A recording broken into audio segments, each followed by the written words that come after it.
जय श्री कृष्णा। आप सभी का मेरे चैनल में स्वागत है। अघन माह यानी मार्गशीर्ष माह के पहले बृहस्पतिवार गुरुवार को माँ लक्ष्मी जी की स्थापना, पूजा और व्रत किया जाता है। इस दिन माँ लक्ष्मी की स्थापना और पूजा की परंपरा है। मान्यता है कि पूरे अघन माह में तुलसी और लक्ष्मी जी की पूजा के साथ शंख की पूजा अघन माह या फिर इस माह के गुरुवार को एक साथ करने से, अन्नदान करने से लक्ष्मी खुश होती है और उनके आगमन के साथ उनका स्थायित्व बना रहता है। अघन के गुरुवार में लक्ष्मी जी का व्रत किया जाता है। तो चलिए आज इस वीडियो में हम अघन के गुरुवार की लक्ष्मी जी की कथा इस वीडियो में सुनने वाले हैं। अघन मास में बृहस्पतिवार को लक्ष्मी जी की व्रत की पूजा से सुख, संपत्ति और ऐश्वर्य प्राप्ति के साथ मन की इच्छा पूरी होती है। व्रत के साथ साथ कथा भी सुनी जाती है, तभी ये व्रत पूर्ण होता है। तो चलिए आज हम सुनने वाले हैं अघन मास के बृहस्पतिवार की कथा। श्री अघन बृहस्पति व्रत कथा या श्री महालक्ष्मी व्रत कथा के श्रवण और पठन करने से दुख, दरिद्रता दूर हो जाती है। श्री महालक्ष्मी माता की कृपा से सुख, संपत्ति, ऐश्वर्य प्राप्त होता है, मन की इच्छा पूरी होती है। श्री महालक्ष्मी माता के अनेक भारतवर्ष के सौराष्ट्र देश में द्वापर युग की यह कहानी हुई है। सौराष्ट्र में उस समय भद्रश्रवा नाम के राजा थे। वे बड़े पराक्रमी राजा थे। 4 वेद, 6 शास्त्र, 18 पुराणों का उन्हें ज्ञान था। उनकी रानी का नाम सूरज चंद्रिका था। रानी दिखने में बहुत सुंदर और सुलक्षणा थी तथा पतिव्रता थी। उन दोनों को 7 पुत्र तथा उसके बाद एक कन्या का वरदान मिला। कन्या का नाम श्यामबाला था। एक बार महालक्ष्मी जी के मन में आया कि जाकर उस राजा के राजप्रसाद में रहे। इससे राजा को दुगुनी धन दौलत की प्राप्ति होगी और वह इस धन दौलत से अपनी प्रजा को और सुख दे पाएगा। गरीब के घर अगर रहे और उसे धन दौलत प्राप्त हो तो वह स्वार्थी की तरह केवल अपने ऊपर ही खर्च करेगा। यह सोचकर श्री महालक्ष्मी जी ने बूढ़ी ब्राह्मण स्त्री का रूप धारण किया। हाथ में लाठी लिए लाठी के सहारे रानी के द्वार तक पहुंची। यद्यपि उन्होंने बूढ़ी औरत का रूप धारण किया था, पर उनके चेहरे पर देवी का तेज था। उन्हें देखते ही एक दासी सामने आई। उसने उनका नाम, धाम, काम, धर्म पूछ डाला। वृद्ध ब्राह्मणी का रूप धारित माता लक्ष्मी ने कहा, बालिके, मेरा नाम कमला है। मेरे पति का नाम भुवनेश है। हम द्वारिका में रहते हैं। तुम्हारी रानी पिछले जन्म में एक वैश्य की पत्नी थी। वह वैश्य गरीब था। दरिद्रता के कारण हर रोज घर में झगड़े होते थे तथा उसका पति रोज उसे मारता था। इन बातों से तंग आकर वह घर छोड़कर चली गई तथा जंगल में खाली पेट भटकने लगी। उसकी इस दुर्दशा पर मुझे दया आई। तब मैंने उसे सुख संपत्ति देने वाली श्री महालक्ष्मी जी की कथा सुनाई। मेरे कहने पर उसने श्री महालक्ष्मी का व्रत किया। श्री महालक्ष्मी प्रसन्न हुई। उसकी गरीबी दूर हुई। उसका घर संसार, दौलत, संतति, संपत्ति से भर गया। बाद में पति पत्नी दोनों परलोक सिधारे।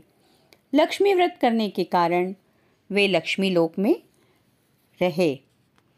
उन्होंने जितने साल महालक्ष्मी का व्रत किया उतने हजारों साल उन्हें सुख भोग मिला। इस जन्म में उसका जन्म राजघराने में हुआ है, परंतु वह श्री महालक्ष्मी का व्रत करना भूल गई है। उसे याद दिलाने में यहाँ आई हूँ। बुढ़िया की बातें सुनकर दासी ने उन्हें प्रणाम किया तथा श्री महालक्ष्मी का व्रत किस तरह किया जाए इस बारे में पूछा। बुढ़िया रूप धारण किए हुए श्री महालक्ष्मी माता ने दासी को पूजा की विधि तथा महिमा बताई। इसके बाद वह दासी माता को प्रणाम कर रानी को बताने अंदर चली गई। राजवैभव में रहते हुए रानी को अपने ऐश्वर्य का बहुत घमंड हुआ था। संपत्ति तथा अधिकार की वजह से वह उन्मत्त हो गई थी। दासी द्वारा बताई गई बुढ़िया की बातें सुनकर वह आग बबूला होकर राजद्वार पर आकर बुढ़िया रूपी श्री महालक्ष्मी पर बरस पड़ी। उसे यह मालूम नहीं था कि श्री महालक्ष्मी माता बुढ़िया का रूप धारण किए द्वार तक आई हैं, परंतु रानी का इस कदर रूखा बर्ताव तथा अपना अनादर देखकर माता ने वहां ठहरना ठीक ना समझा। वे वहां से चल पड़ी। राह में उन्हें राजकुमारी श्यामबाला मिली। उन्होंने श्यामबाला को सारी बात बताई। श्यामबाला ने अपनी ओर से श्री महालक्ष्मी माता से क्षमा मांगी। माता को उस पर दया आई। उन्होंने श्यामबाला को श्री महालक्ष्मी व्रत के बारे में बताया। उस दिन अग्गन माह का पहला गुरुवार था। श्यामबाला ने परम श्रद्धा से श्री महालक्ष्मी का व्रत रखा। फलस्वरूप राजा सिद्धेश्वर के सुपुत्र मालाधर से उसका विवाह हुआ। वह धन दौलत ऐश्वर्य वैभव से मालामाल हो गई। पति के साथ ससुराल में आनंद से दिन बिताने लगी। इधर श्री महालक्ष्मी का रानी पर प्रकोप हुआ। फलस्वरूप राजा भद्रश्रवा का राज्य एवं का राज कारोबार नष्ट हो गया। यहाँ तक कि खाने के लाले पड़ गए। ऐसी हालत में एक दिन रानी ने राजा से निवेदन किया, हमारा दामाद इतना बड़ा राजा है, धनवान है, ऐश्वर्यशाली है, क्यों ना उसके पास जाएं, अपना हाल उसे बताएं, वह जरूर हमारी मदद करेगा। इस बात पर राजा भद्रश्रवा दामाद के पास रवाना हुए। राज्य में पहुंचकर तालाब के किनारे थोड़ी देर विश्राम लेने के लिए ठहरे। तालाब से पानी लेने आते जाते दासियों ने उन्हें देखा। उन्होंने विनम्रता से उनकी पूछताछ की। जब उन्हें यह मालूम हुआ कि वे रानी श्यामबाला के पिता हैं, तो दौड़ते हुए जाकर उन्होंने रानी को सारी बात बताई।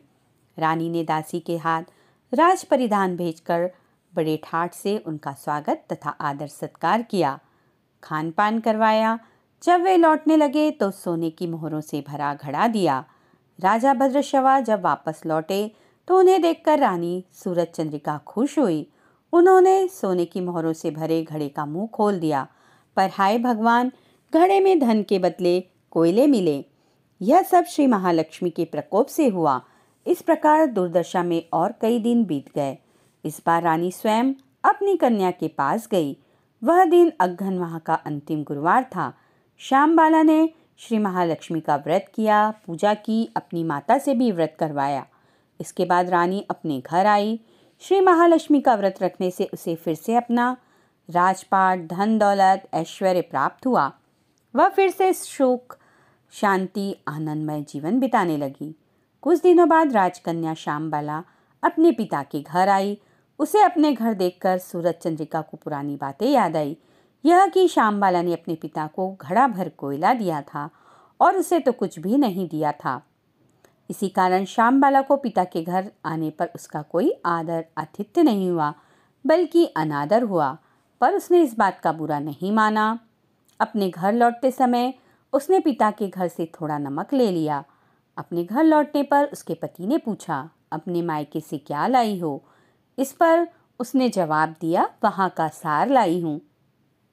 पति ने पूछा, इसका मतलब क्या हुआ? श्यामबाला ने कहा, थोड़ा धीरज रखिए, सब मालूम हो जाएगा। उस दिन श्यामबाला ने सारा भोजन नमक डाले बिना बनाया और परोसा। पति ने खाना चखा। सारा खाना नमक बिना था, इसलिए स्वाद न आया। फिर श्यामबाला ने थाली में नमक डाला, इससे सारा भोजन स्वादिष्ट लगने लगा। तब श्यामबाला ने पति से कहा, यही है वह मायके से लाया हुआ सार। पति को उसकी बात सही लगी। फिर वह दोनों हंसी मजाक करते हुए भोजन करने लगे। कहा गया है कि इस तरह जो कोई श्रद्धा भाव से श्री महालक्ष्मी की पूजा करे, उसे माता की कृपा प्राप्त होती है, सुख संपत्ति शांति प्राप्त होती है, सभी मनोकामनाएं पूरी होती है। परंतु यह सब प्राप्त होने पर माता की पूजा को भूलना नहीं चाहिए। हर गुरुवार को व्रत पाठ अवश्य करना चाहिए। इस तरह श्री महालक्ष्मी जी की महिमा भक्तों की मनोकामनाओं को पूरी करती है। इस प्रकार श्री अग्रहण बृहस्पति व्रत कथा या श्री महालक्ष्मी की गुरुवार की कथा संपूर्ण होती है। तो बोलिए महालक्ष्मी माता की जय। कहानी अच्छी लगी हो तो कमेंट्स बॉक्स में जय लक्ष्मी माँ लिखना बिल्कुल ना भूलिएगा। और वीडियो अच्छा लगे तो प्लीज़ उसे लाइक करें, शेयर करें, और मेरे चैनल पर नए हैं तो प्लीज़ चैनल को सब्सक्राइब करें। साथ ही बेल आइकन को ज़रूर प्रेस करें ताकि आगे आने वाले वीडियो का नोटिफिकेशन आप तक सबसे पहले पहुँचे। मिलेंगे नेक्स्ट वीडियो में, तब तक के लिए जय श्री कृष्णा, राधे राधे।